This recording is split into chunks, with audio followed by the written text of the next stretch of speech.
آپ کے درس میں ہم نے سنا ہے کہ مصر میں فرعون کی لاش ہے، جبکہ شیخ عثیمین کا فتویٰ اس کے برعکس ہے، کیونکہ اس کی کوئی دلیل اور سند نہیں ہے۔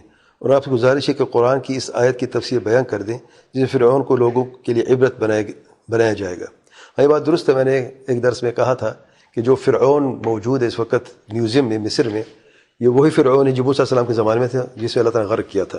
وہ یہ بعض علماء کا قول ہے، میں نے ان کے قول کو یہ کہ کہا تو مجھے شیخ عثیمین کے قول کا علم نہیں تھا کہ شیخ عثیمین رحمہ اللہ کے یہ موقف ہے کہ یہ وہ فرعون نہیں ہے، وہ فرعون اس زمانے کی حد تک تھا، اور بنی اسرائیل نے اس کے اپنے آنکھوں سے دیکھا کہ وہ فرعون ہلاک ہو چکا ہے، اس کے بعد وہ فرعون ختم ہو گیا۔ اور قرآن مجید کی آیت میں کہ تو جسم کو باقی رکھیں گے لمن خلفک آیا، تاکہ جو بعد میں آئے ان کے لیے عبرت ہے۔ شیخ عثیمین رحمہ اللہ فرماتے ہیں یہ ان کے لیے جو اس زمانے کے بنی اسرائیل کے لیے تھا، یہ مطلق نہیں سب کے لیے کہ تا قیامت رہے گا، اس میں یہ دلیل نہیں لی جا سکتی اس آیت میں۔ اور وجہ یہ ہے، شیخ صاحب بیان فرماتے ہیں کہ کوئی بنی اسرائیل پر فرعون نے بہت سخت قسم کے ظلم و ستم کیا تھا، اور کافی عرصے سے یہ ظلم و ستم جاری تھا، یہاں کہ چھوٹے بچوں کو، لڑکوں کو ذبح کر دیتا تھا اور عورتوں کو چھوڑ دیتا تھا، لڑکیوں کو چھوڑ دیتا تھا۔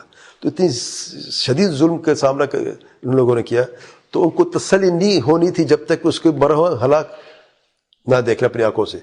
یعنی اگر اللہ تعالیٰ کی فرعون نہ دکھا دیتا مرنے کے بعد اور اس کی لاش کو نہ رکھتا ان کو دیکھنے کے لیے، تو دل میں کھٹکا باقی رہتا، پتہ نہیں بچ گئے تو ہمارا کیا ہوگا۔ تو ان کو تسلی دینے کے لیے تاکہ اطمینان کو ہو جائے، تو ان کے جسم کو باقی ان کے لیے محفوظ رکھا، اور بنی اسرائیل نے اپنے آنکھوں سے اس جسم کو دیکھا۔ تو شیخ عثیمین رحمہ اللہ کا یہ موقف ہے ان کا کہ یہ جو لاش ہے فرعون کس وقت جو موجود ہے میوزیم میں، یہ وہ فرعون نہیں ہے، کیونکہ اہل سنت جماعت کے بڑے عالم ہیں، اور میں اس قول کو ترجیح دیتے ہوئے یہ سمجھتا ہوں یہ قول راجح ہے، اور میں بھی اسی قول کی طرف آتا ہوں۔ وہ قول جو پہلے میں نے کہا تھا وہ درست نہیں ہے، اگرچہ وہ بعض علماء کا قول ضرور ہے، لیکن اس کی کوئی واقعی بات یہ ہے صحیح ہے کہ اس کی واضح دلیل نہیں ہے۔ شیخ عثیمین رحمہ اللہ کا قول جو ہے یہ قوی قول ہے، ہو بھی سکتے کہ وہ ہو، اللہ اعلم، لیکن یہ قول قوی ہے۔ اس میں یہ تعلیل جو شیخ نے بیان کی ہے یہ بھی صحیح ہے کہ وہ آج جو ہو رہا ہے صرف ایک بزنس ہے۔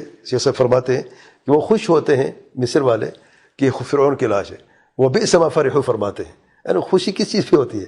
اگر یہ فرعون وہی ہے تو اس میں خوشی کی کیا اظہار کی بات ہے؟